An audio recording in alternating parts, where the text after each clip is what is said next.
सविता, अब तो पहले से तुम्हारे हालात सही है। खुशबू बेटी भी अब कमाने लगी है ना। खुशबू की कमाई है ही कितनी, और उसके बाद भी आधे से ज्यादा खर्चा तो वो खुद पर कर देती है। क्यों झूठ बोलती हो? खुशबू ने जब से कमाना शुरू किया है तब से उसने आज तक 1 रुपया भी अपने ऊपर खर्च नहीं किया। आप तो छुपी रहिए, आपको क्या पता। एक बार मेरे शिवम को बड़ा होने दो, फिर देखना वो कैसे हमारे दिन बदलता है। काश हमारे 2 बेटे होते तो कम से कम कुछ सुख तो मिलता। माँ, ये लीजिए घर का इस महीने का राशन और सब्जी, और ये रहे कुछ पैसे, आपको काम आ जाएंगे। जीजो जी, ये मेरी बहन है, लेकिन कसम से मुझे इसकी हर बात गलत लगती है। खुशबू बिटिया ने इस घर के लिए आज तक जो बेटी बनकर किया है ना, उसके बाद भी आज तक उसे सविता ने कभी सराहा नहीं है। बस इसी बात का रोना है साले साहब, न जाने कैसा नसीब लिखवा कर आई है हमारी बिटिया। माँ, सुबह से मैंने कुछ नहीं खाया, आज आप टिफिन बनाना भूल गई थी, अगर अभी खाना मिल जाता तो। आप देखो, खाने की बात करती रहती है खुशबू।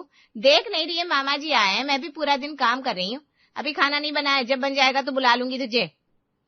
ठीक है, अगर दिन का कुछ पड़ा हो तो वही दे दीजिए, मैं वही खा लेती हूँ, उसके बाद मुझे काम भी करना है। आज सुबह की बनी रोटी और थोड़ी सब्जी पड़ी है, ये ले। सब्जी बस इतनी सी है। तुझे पता है ना मटर शिवम को कितने पसंद है, मैंने उसके लिए थोड़े बचा कर रखे हैं। मैं तो भूल ही गई थी, इस घर में शिवम के लिए हर चीज पहले रखी जाती है। खुशबू सब्जी लेकर हाथ में खड़ी रही, जैसे उसके पुराने जख्म किसी ने ताजे कर दिए हो। पुरानी यादें और दृश्य उसकी नजरों के आगे घूमने लगे थे। अरे अब जितनी कमाई होगी वही तुम्हें दूंगा ना, कहीं से चोरी करके तो नहीं ला सकता।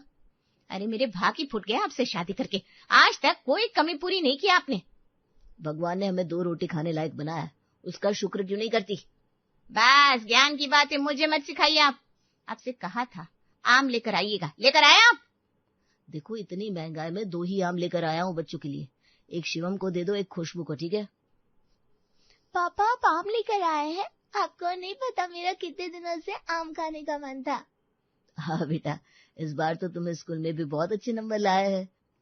सविता, इसे आम काट कर दे दो।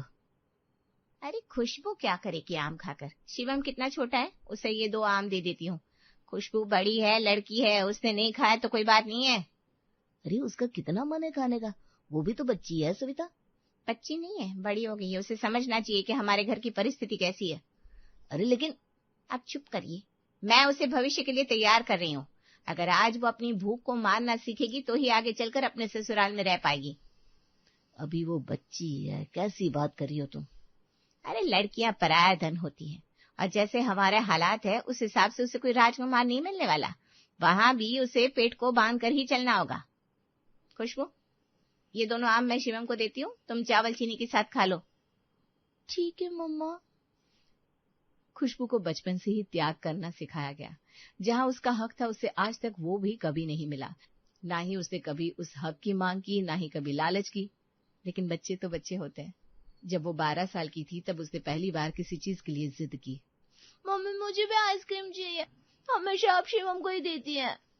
मैंने कहा ना वो छोटा है, उसे आइसक्रीम बहुत पसंद है। तो आइसक्रीम मुझे भी बहुत पसंद है मम्मी ना, आज मैं शिवम को अपनी आइसक्रीम खाने नहीं दूंगी बस।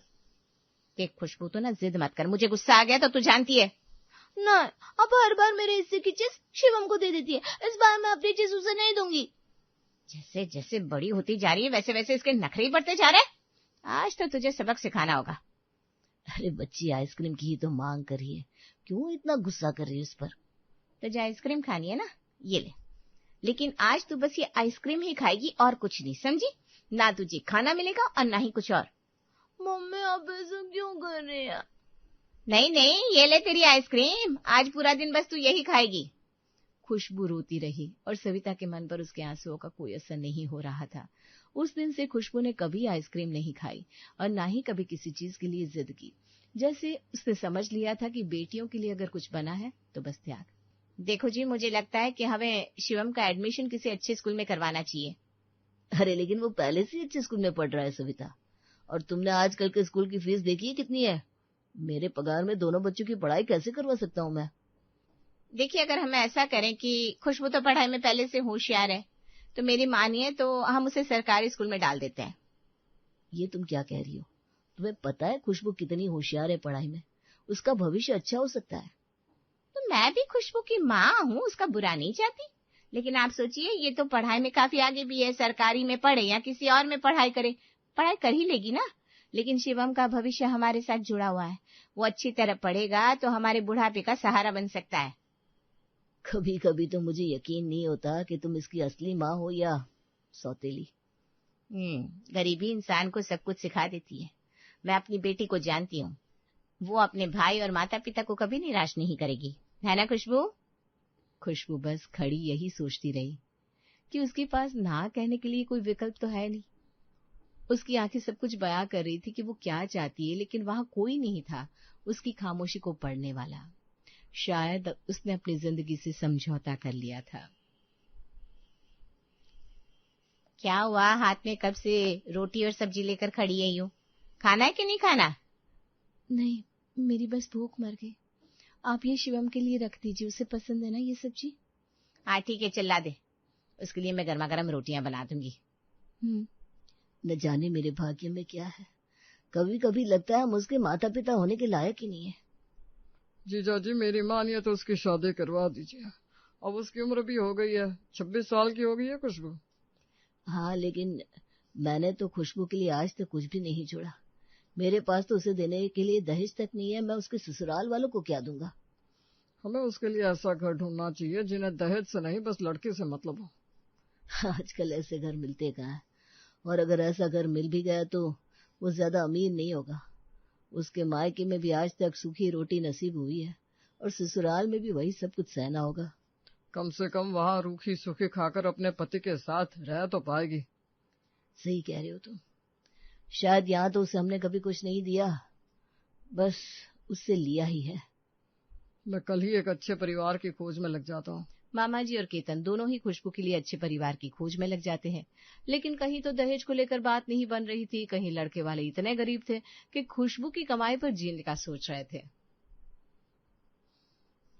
खुशबू के लिए कोई रिश्ता समझ में नहीं आ रहा। अब आपको क्या लगता है, उसके लिए कोई राजकुमार तो आ ही नहीं सकता आसमान से? तुमने जो पैसे उसकी पगार से लिए हैं, मैं सोच रहा हूँ उन पैसों से उसके लिए थोड़ा सा दहेज जोड़ लेते हैं, शायद उससे कोई अच्छा रिश्ता मिल जाए। नहीं नहीं, वो पैसे मैंने शिवम के आगे की पढ़ाई के लिए रखे हैं, उन पैसों को मैं आपको हाथ भी नहीं लगाने दूंगी, समझ लीजिए। अरे लेकिन वो पैसे कमाए तो खुशबू ने, अगर उसके काम नहीं आएंगे तो किसके आएंगे? शिवम अभी 21 साल का है, अभी उसे नौकरी लगने में देरी है। जब तक वो अपने पैरों पर खड़ा नहीं हो सकता तब तक उसके लिए ये पैसे काम आ सकते हैं। सविता, तुमने खुशबू की बिल्कुल भी नहीं पढ़ी है। बचपन से आज तक तुमने उसके साथ भेदभाव किया है, कम से कम उसकी शादी के वक्त तो उसके साथ कुछ अच्छा कर लो। मैंने कोई भेदभाव नहीं किया, आज नहीं तो कल खुशबू अपने ससुराल चली जाएगी, वहीं उसका संसार होगा, लेकिन शिवम हमारे साथ रहेगा, हमारा ध्यान रखेगा। तुमसे बहस करना ही बेकार है, रहने दो। मैं तो बस पिता होने के नाते यही प्रार्थना करूंगा कि उसे कोई ऐसा परिवार मिले जो उसके जीवन में खुशियां ले आए। बिना दहेज के आजकल कोई ससुराल लड़कियों को जीने तक नहीं देता। केतन पिता होने के नाते बेबस था, उसे पछतावा था कि उसने आज तक पिता होने के नाते अपनी बेटी के लिए कुछ भी नहीं किया, लेकिन इस जमाने में बिना कुछ दिए अपनी बेटी को किसी पराये घर भेजना ये भी नामुमकिन कार्य के बराबर ही था।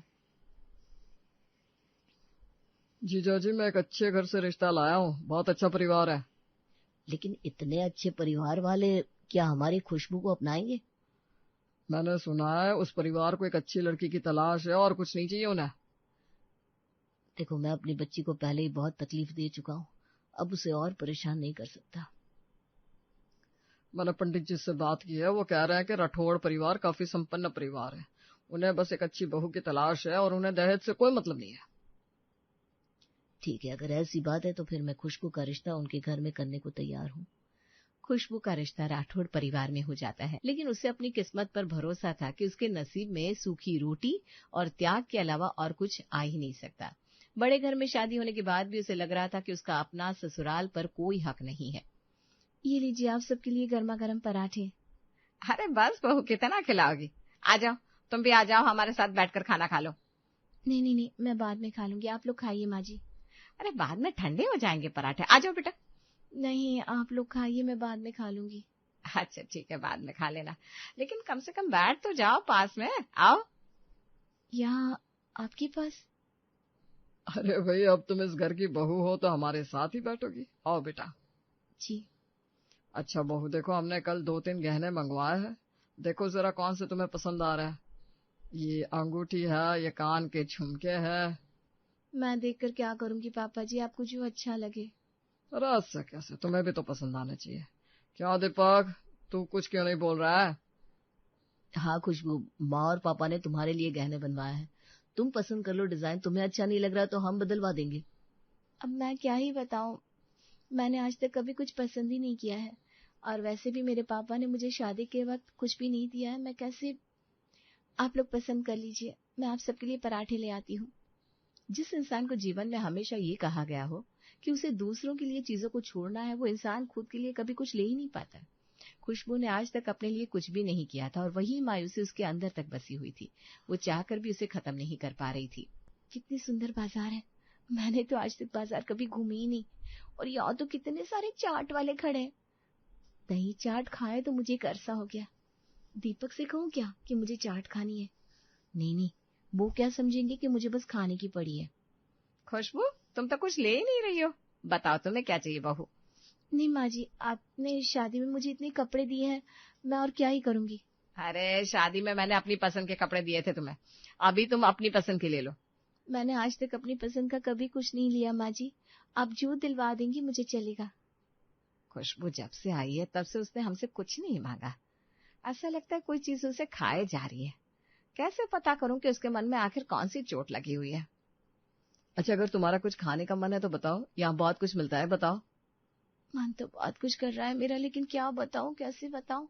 कहीं ये लोग मुझे भूखड़ ना समझने लगे कि मैं सिर्फ खाने के बारे में सोच रही हूँ। अरे खुशबू, बताओ ना क्या सोच रही हो, क्या खाओगी? नहीं, मुझे कुछ नहीं खाना, मैं बस ऐसे ही देख रही थी। दीपक और सविता एक दूसरे की तरफ देखते हैं और समझ जाते हैं कि खुशबू का चेहरा तो कुछ और कह रहा है और उसकी जुबान कुछ और ही बता रही थी। लेकिन सवाल ये था कि आखिर खुशबू को इस चीज से बाहर कैसे लाया जाए। हेलो खुशबू, कैसी हो बेटा तुम? मैं ठीक हूँ पापा, आप कैसे? माँ कैसी है?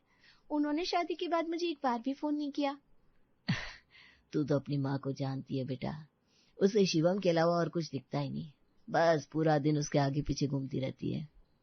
कभी कभी सोचती हूँ काश मैं आपका बेटा होती पापा, तो मम्मी का प्यार तो मुझे मिल पाता। आज मेरा जन्मदिन है लेकिन आज भी उनको मेरी याद नहीं आ रही। खुशबू, तेरा गुनहगार तो मैं भी हूँ बेटा। आज तक मैं तेरे लिए कुछ नहीं कर पाया। तेरी माँ तुझ में और तेरे भाई में भेदभाव करती रही, तुझे रूखा सूखा देती रही, लेकिन तूने आज तक कुछ नहीं कहा। मुझे माफ कर दे बेटा। नहीं पापा, इसमें आपकी कोई गलती नहीं। ये तो शायद हर दूसरी बेटी की कहानी होगी, जो कभी बहन बनकर, कभी बेटी बनकर, तो कभी एक औरत बनकर खुद की खुशियों का त्याग करती आई होगी। लेकिन मैं तुझे आशीर्वाद देता हूँ बेटा कि तुझे वो सब कुछ हासिल हो जो तूने कभी मायके में नहीं पाया। आज खुशबू का जन्मदिन था और आज तक किसी ने उसका जन्मदिन नहीं मनाया था। लेकिन आज जब वो अपने कमरे से बाहर आई तब उसे देखा कि टेबल पर केक, खाने के अलग अलग पकवान जो उसे पसंद थे, फूल, सब कुछ पड़ा हुआ था।